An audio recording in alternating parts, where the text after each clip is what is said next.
लोग study of commerce के इस क्लास में गैर लाभकारी संगठनों का लेखांकन, accounting for not for profit organisation का स्टडी करने जा रहे हैं। सबसे पहले हम लोग गैर लाभकारी संगठनों का अर्थ क्या है इसे जानते हैं।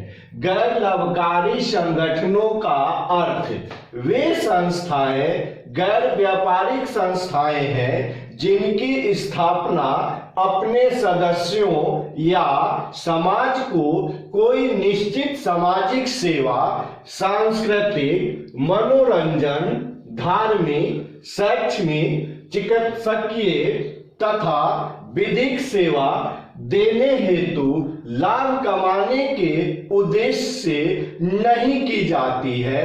गैर लाभकारी संगठनों को इंग्लिश में समझते हैं। Meaning of not for profit organisation, those institutions are non-trading institutions which are established to render certain social service, cultural, recreational, religious, educational, medical and legal service to its own members or society without any intention to earn profit। किस तरह के संस्थाओं को गैर व्यापारिक संस्थाओं में शामिल करते हैं, इस तरह के संस्थाओं के कुछ उदाहरण हमने ये बना रखा है। गैर व्यापारिक संस्थाओं के उदाहरण, examples of not for profit organisation, सेवा देने वाले संस्थान, चैरिटेबल इंस्टीट्यूशन, शैक्षणिक संस्थान, एजुकेशनल इंस्टीट्यूशन, धार्मिक संस्थान, रिलीजियस इंस्टीट्यूशन, सामाजिक संस्थान, सोशल इंस्टीट्यूशन, खेल संस्थान, स्पोर्ट्स इंस्टीट्यूशन, मनोरंजन संस्थान, रिक्रिएशनल इंस्टीट्यूशन, सांस्कृतिक संस्थान, कल्चरल इंस्टीट्यूशन, पेशेवर संस्थान, प्रोफेशनल इंस्टीट्यूशन, राजनीतिक संस्थान, पॉलिटिकल इंस्टीट्यूशन। हम जानते हैं नॉट फॉर प्रॉफिट ऑर्गेनाइजेशन में कौन कौन से अकाउंट और स्टेटमेंट तैयार किए जाते हैं। सबसे पहले हम लोग तैयार करते हैं रिसीप्ट एंड पेमेंट अकाउंट, जिसे हम हिंदी में प्राप्ति एवं भुगतान खाता बोलते हैं। दूसरे नंबर पर हम तैयार करते हैं इनकम एंड एक्सपेंडिचर अकाउंट, जिसे हम आय एवं व्यय खाता बोलते हैं। और तीसरे नंबर पर हम तैयार करते हैं बैलेंस शीट, जिसे हम आर्थिक चिट्ठा बोलते हैं। आगे हम लोग प्राप्ति भुगतान खाते को यानी रिसिप्ट एंड पेमेंट अकाउंट को समझते हैं। प्राप्ति एवं भुगतान खाते का आशय। प्राप्ति एवं भुगतान खाता नगद तथा बैंक लेन देन के विभिन्न शीर्षकों का सारांश है। यह खाते का एक ऐसा प्रारूप है जिसका प्रयोग अधिकांश समितियों, क्लबों, संघों आदि के कोषाध्यक्षों द्वारा वर्ष के कार्य संचालन के परिणामों को प्रस्तुत करने के लिए किया जाता है। प्राप्ति एवं भुगतान खाता एक वास्तविक खाता है या इसे हम संपत्ति खाता भी कहते हैं। प्राप्ति एवं भुगतान खाता रोकड़ पद्धति पर तैयार किया जाता है। रिसिप्ट एंड पेमेंट अकाउंट का डिफिनीशन अब हम लोग इंग्लिश में जानते हैं। Meaning of receipt and payment account.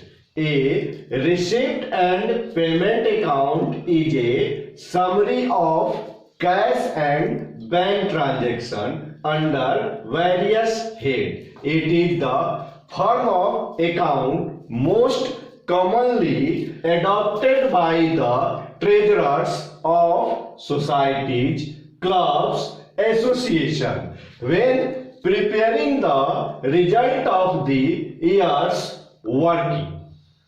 receipt and payment account is a real account और assets account। यदि हम अकाउंट का ट्रेडिशनल क्लासिफिकेशन लेते हैं तो receipts and payment account real account कहलाएगा, और यदि हम मॉडर्न क्लासिफिकेशन लेते हैं तो receipts and payment account assets account कहलाएगा। The receipts and payment account is prepared on the basis of cash method. प्राप्ति एवं भुगतान खाते की मुख्य विशेषताएं। पहला, प्राप्ति एवं भुगतान खाता रोकड़ पुस्तक की तरह है। दूसरा, इसमें सभी प्राप्तियों को चाहे वे आयगत हो या पूंजीगत डेबिट पक्ष में दिखाई जाती है। तीसरा, इसमें सभी भुगतानों को चाहे वे आयगत हो या पूंजीगत क्रेडिट पक्ष में दिखाई जाती है। चौथा, इसमें गैर रोकड़ मदें या उपार्जित आय एवं आदत व्यय नहीं लिखे जाते हैं। पांचवा, यह खाता रोकड़ का अंतिम कोष प्रकट करता है। Main feature of receipt and payment account. First, receipt and payments account is like a cash book. Second, all the cash received, whether they are of capital nature or revenue nature, are so on the debit side of this account. Third, all the cash payment, whether they are of capital nature or revenue nature, are so on the credit side of this account. Fourth, it does not record non-cash item or accrued income and outstanding expenses. 5, the account show cash balance at the end of the year. आइए अब हम जानते हैं प्राप्ति एवं भुगतान खाता तथा रोकड़ बही में अंतर का आधार समझते हैं। पहला, तिथि। दूसरा, प्रविष्टियां। तीसरा, अवधि। चौथा, संगठन। और पांचवा, पक्ष। प्राप्ति एवं भुगतान खाता। पहला, इसमें तिथिवार प्रविष्टियां नहीं की जाती है। दूसरा, प्रविष्टियां सारांशित रूप में की जाती है। तीसरा, यह खाता लेखांकन वर्ष के अंत में तैयार किया जाता है। चौथा, यह गैर लाभ वाले संगठनों द्वारा तैयार किया जाता है। एवं पांचवा, इसके बाएं पक्ष में प्राप्ति और दाएं पक्ष में भुगतान होता है। रोकड़ बही।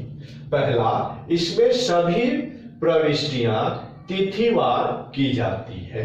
दूसरा, प्रविष्टियां क्रमवार की जाती है। तीसरा, रोकड़ बही दैनिक आधार पर लिखी जाती है। चौथा, यह लाभ तथा गैर लाभ अर्जन करने वाले सभी संगठनों द्वारा तैयार किया जाता है। एवं पांचवा, इसके बाएं पक्ष में डेबिट तथा दाएं पक्ष में क्रेडिट होता है। अब हम लोग receipts and payment account and cash book का डिफरेंस इंग्लिश में समझते हैं। Difference between receipts and payment account and cash book. Basis of difference: date, entries, period, institution, side. First, receipt and payment account. First point, entries are not made date-wise. Second, entries are made in classified form. Third, this account is prepared at the end of the accounting year. Fourth, this is prepared by the not for profit organization. Fifth, left side is receipt and right side is payments. Cash book. First point, all entries are made date wise. Second point, entries are made in chronology. Third point, this is recorded on daily basis. Fourth point, this is prepared by all the organizations. Fifth point, left side is debit and right side is credit.